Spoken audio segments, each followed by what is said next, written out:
Aquí y ahora vamos con una nueva entrada. En esta oportunidad lleva por título La domesticación del perro fue clave en el poblamiento de América. El ser humano pobló el continente americano hace unos 30.000 años. Fue posible por el acompañamiento que hizo el perro en este largo recorrido.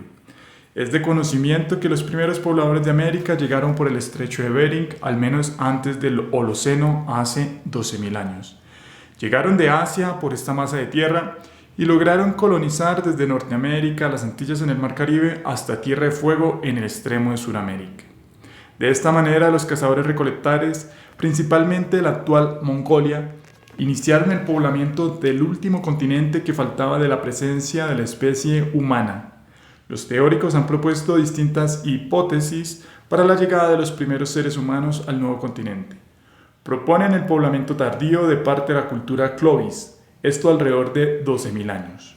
Otros, en cambio, proponen el poblamiento temprano antes del último máximo glacial, periodo de mayor extensión de las capas de hielo hace unos 22.000 años.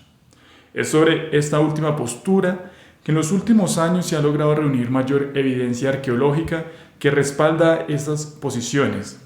Procedo a enunciar algunas de las más convincentes a mi juicio.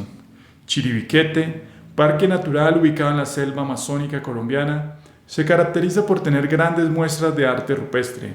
Se encuentra una identidad cultural en los dibujos de por lo menos 3.000 años. Pero en ese lugar de interés arqueológico se identificó por lo menos por los expertos actividad humana de por lo menos hace 19.500 años. Arqueólogos encontraron en Santa Helena, Brasil, unos colgantes hechos de huesos de perezosos de por lo menos 27.000 años. Estos fueron tallados por actividad humana de acuerdo a las pruebas adelantadas por los autores de la publicación. De ser el caso de la presencia humana tan al sur del continente, implicaría necesariamente que el ingreso al mismo debió haber sido miles de años antes de la fecha.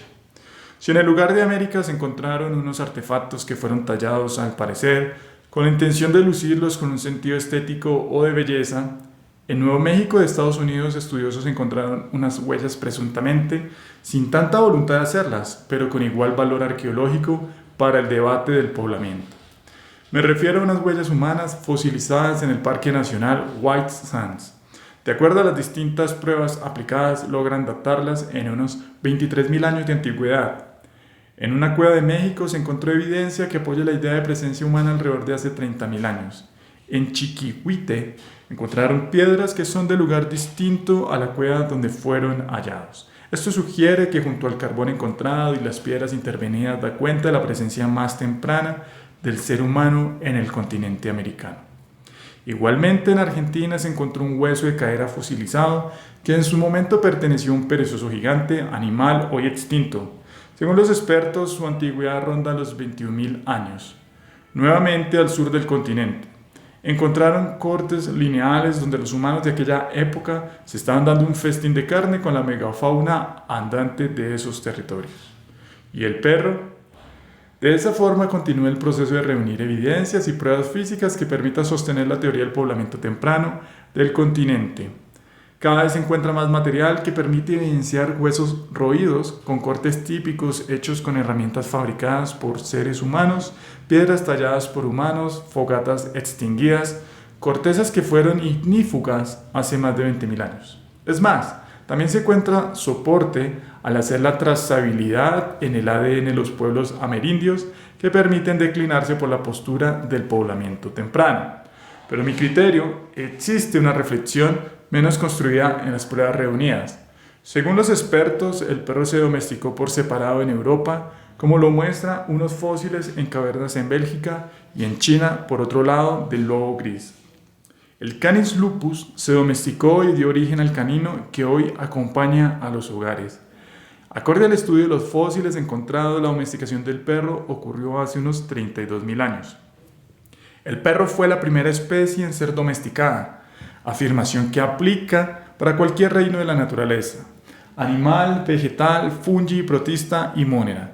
Quizá la única especie anterior a ella es la misma especie humana, es decir, el Homo sapiens, como se reconoce de un proceso de autodomesticación. Si lo pensamos, los dos fenómenos se dan de manera cercana tanto cronológicamente como de lugar.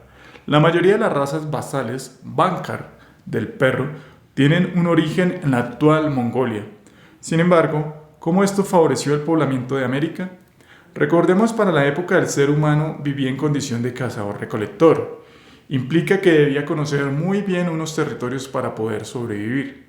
No es del todo cierto que fueran nómadas, si eso se entiende moverse por doquier sin rumbo fijo, pues el éxito de la pervivencia dependía del conocimiento local de un territorio, por ejemplo, las fuentes de agua, los lugares para cazar, superar el invierno, etc. Estaba limitado pues a los sentidos propios para poderse orientar en el espacio, seguir a las presas, su propia fuerza para luchar. Por tanto, la domesticación del perro fue una revolución paleolítica, quizás comparables a la más arcaica de controlar el fuego.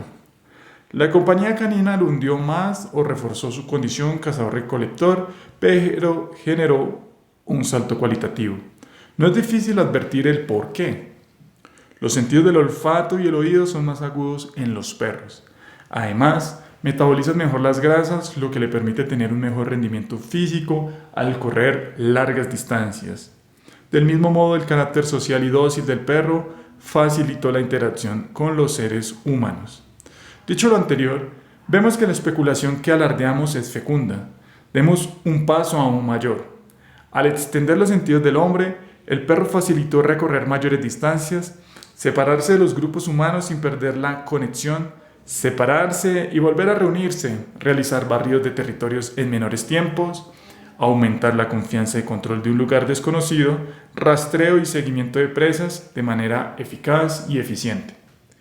Podemos ver en términos cibernéticos, entre comillas, a los cazadores-recolectores representados como una función matemática, donde el territorio ofrece unos bits de información y gracias al perro pueden tener unos radios más grandes de intervención, junto a unas tasas de cambio de procesamiento de la información que reducen la latencia de la misma, lo que en términos prácticos se traduce en aumentar los lugares para obtener provecho sin perderse o desconectarse de las demás comunidades que vivían en Asia o en su frontera. Tal vez la humanidad nunca ha estado del todo desconectada. Así entonces, los humanos, como un torrente que se expande, entraron en América hace al menos 30.000 años gracias a la compañía canina. De a poco fueron poblando Norteamérica, Centroamérica y finalmente Sudamérica. Muestra de ello son las razas de perros propias del continente, como el perro peruano y el chihuahua mesoamericano. Obviamente, la fecha real siempre va a ser más antigua que el fósil o muestra arqueológica. No es la probabilidad extremadamente baja para aspirar al hallazgo pionero en el continente. Bueno, la exposición fue narrada y escrita por Julián Pedraza. En la siguiente entrada seguiremos revisando los pasos de las sociedades humanas.